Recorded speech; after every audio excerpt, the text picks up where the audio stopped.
¿Qué tal? Bienvenidos sean nuevamente a su canal Learning with Style.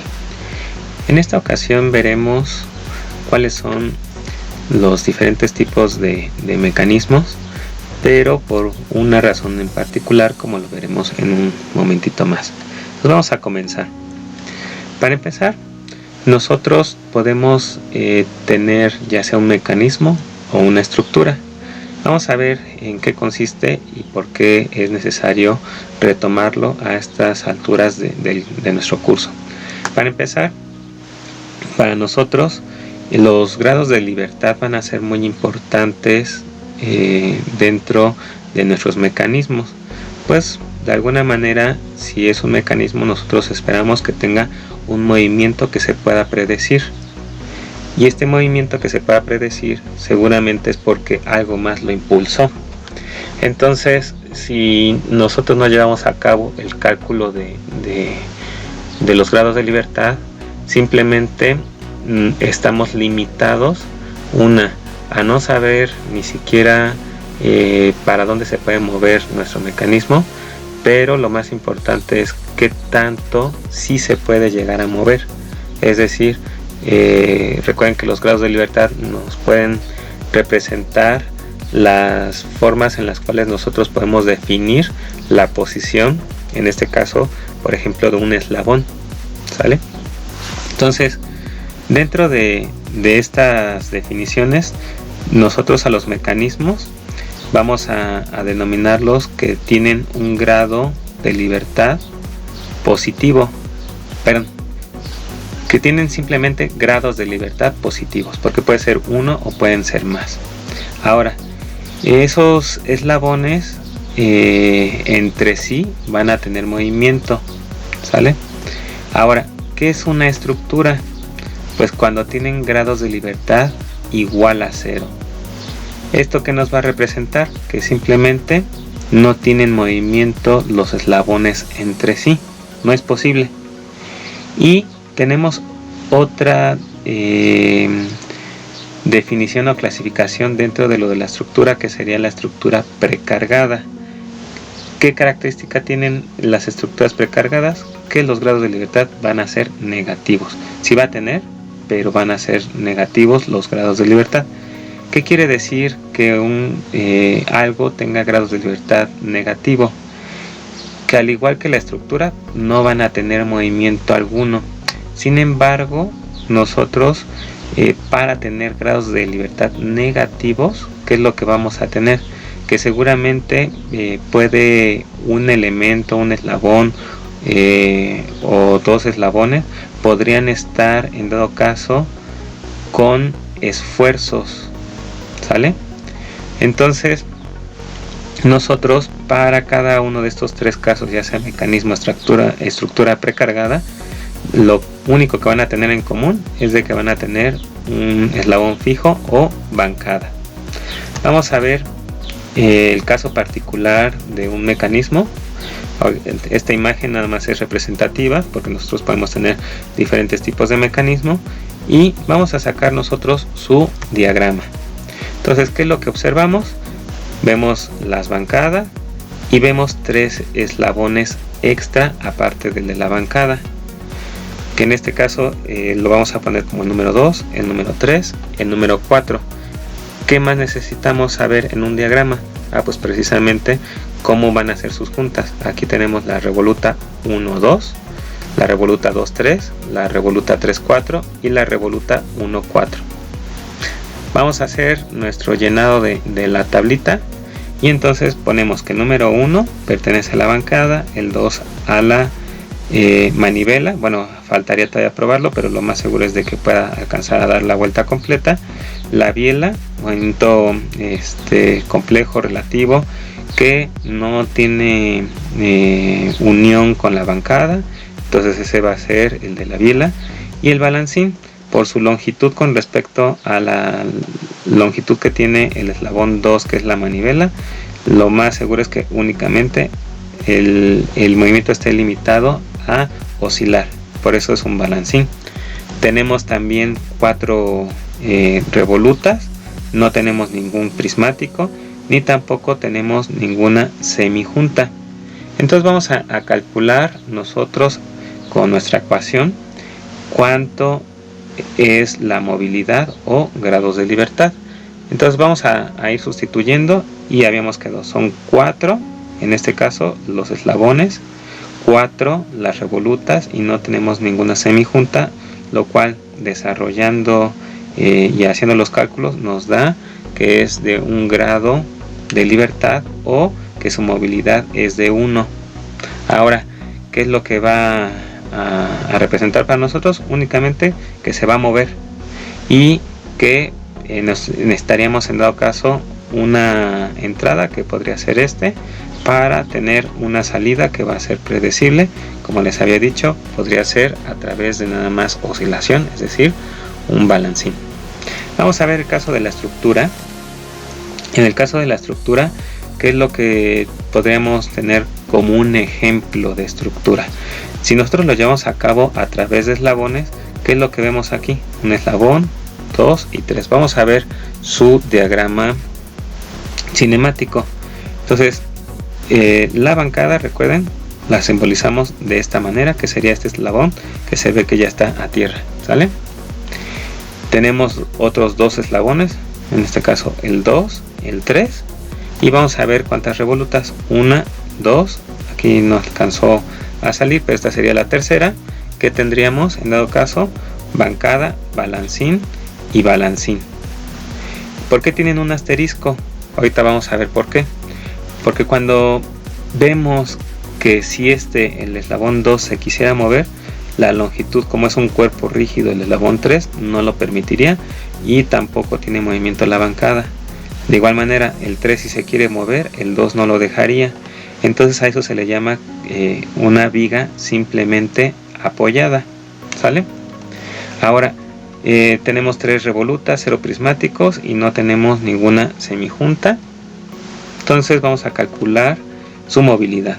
En este caso, sustituyendo, tenemos 3 eslabones, 3 juntas de revoluta o completas, lo cual nos da como resultado que tenga 0 movilidad o movilidad nula y 0 grados de libertad.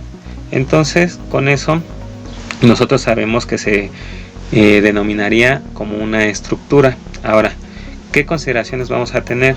Que las longitudes de los eslabones nos van a permitir colocar, en este caso, si son pasadores, las juntas, nos va a permitir colocarlos sin ningún tipo de problema o esfuerzo, ¿sale?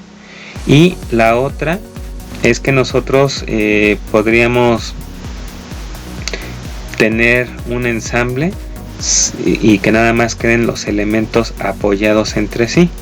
Ahora, cuando los pasadores entran en una estructura que no va a tener ningún problema de que sea ensamblada, entonces le vamos a denominar como una restricción exacta, ¿sale? Y pues bueno, será una estructura. Vamos a ver el caso de la estructura precargada. En este caso, la estructura precargada lo podemos simbolizar a través de 2 eslabones. Nada más que este eslabón, por su geometría, lo vamos a poner ahorita como un triángulo. Sin embargo, acá en la parte superior no tiene ningún nodo, ¿vale? Entonces sería nuestra bancada, estos 2 puntos de aquí. Ahorita lo pongo también entre comillas y con su asterisco, balancín. Sin embargo, si se fijan, está tan restringido que no va a poder moverse. Entonces, aquí lo vamos a llamar viga indeterminada. Ahorita vamos a ver por qué. Pero nada más tiene 2 revolutas, 0 prismáticos y 0 semijuntas. Entonces, si calculamos nosotros la movilidad y sustituimos los valores, tenemos que son 2 eslabones menos 2 por 2 juntas y 0 semijuntas, lo que nos da un resultado de menos 1. Es decir, la movilidad es negativa con un valor de 1 y además tiene 0 grados de libertad. Ahora, no se va a poder mover, pero simplemente nosotros que vamos a tener en este caso en particular, sobre todo cuando ya calculamos que es negativo, que seguramente o posiblemente uno de los pasadores les haya costado trabajo insertarlo. ¿Por qué? Porque simplemente ya un eslabón es el que está precargado, o sea, es decir, tiene un esfuerzo. Por eso es que se le denomina viga indeterminada. Entonces, recapitulando, porque ya vimos ahorita que los mecanismos se pueden clasificar entre que sí sea mecanismo, estructura o una estructura precargada. Ahora, ¿para qué nos va a servir? Ustedes se preguntarán. Pues bueno, si nosotros tenemos como encomienda el analizar a un mecanismo o saber los grados de libertad de un mecanismo y no podemos probarlo, podemos llevar a cabo nuestro análisis a través de la obtención del diagrama cinemático. Y ya de ahí, ¿nosotros qué tendríamos que hacer? Pues bueno, obtener los grados de libertad. Con esos grados de libertad sabríamos que si un mecanismo, bueno, lo que nosotros consideramos un mecanismo y no lo tenemos a la mano como para ver cómo sirve o está dañado o lo que sea, entonces con el simple análisis podríamos determinar si sí es un mecanismo, con cuántos grados de libertad es los que tendría que tener y posiblemente en dónde se están presentando, o simplemente no tendríamos que ya llevar a cabo ningún otro cálculo extra después de haber obtenido los grados de libertad. ¿Por qué? Porque podríamos encontrar que no van a tener movimiento. Es decir, es muy común que después de haber nosotros analizado, obtenido que tienen grados de libertad, es muy común que nosotros después tengamos que llevar a cabo análisis de posiciones o análisis de velocidad o análisis de aceleración, y entonces pues de nada nos va a servir hacer ningún otro tipo de cálculo, porque a final de cuentas, si son estructuras o estructuras precargadas, no se van a poder mover. Por eso es importante ver a estas alturas de nuestro curso que podríamos tener estos casos de estructuras o estructuras precargadas aparte de los mecanismos. Ahora, vamos a ver qué tipos de mecanismos nosotros nos podemos encontrar. En este caso, los que hemos visto hasta el momento únicamente recaen en la parte de mecanismos planos, pero también tenemos mecanismos espaciales y mecanismos esféricos. Vamos a ver cada uno de ellos. Entonces, ¿cuáles son los mecanismos planos?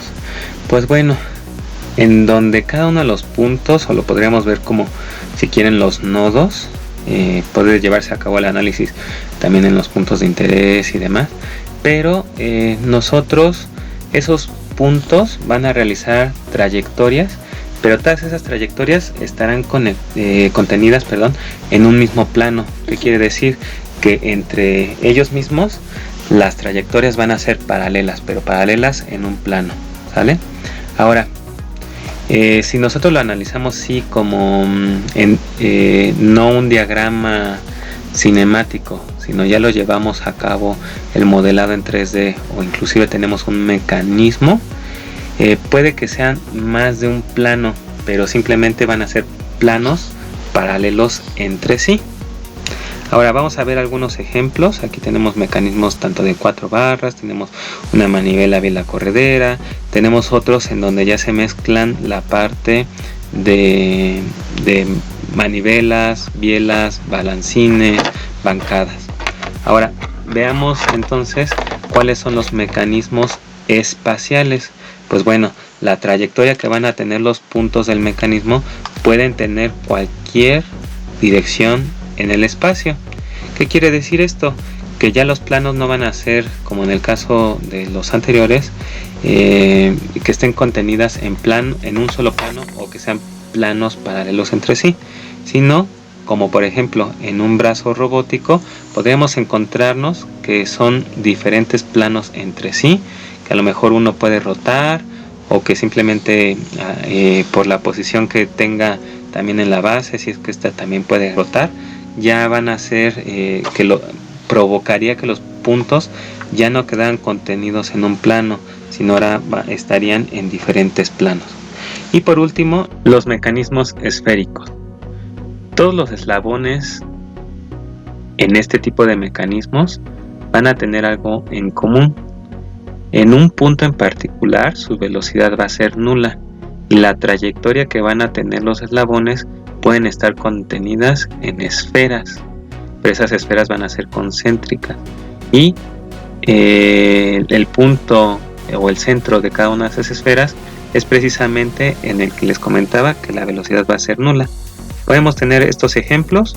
Aquí estos podrían simbolizar nuestros eslabones, aquí el punto de unión, y posteriormente en el mero centro es donde nosotros vamos a tener una velocidad cero. Y así para los otros tipos de mecanismos que caen dentro de esta clasificación. Con esto concluimos el video.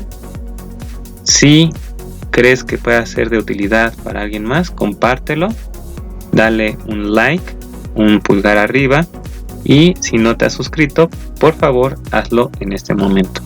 Nos vemos en un próximo video. Hasta luego.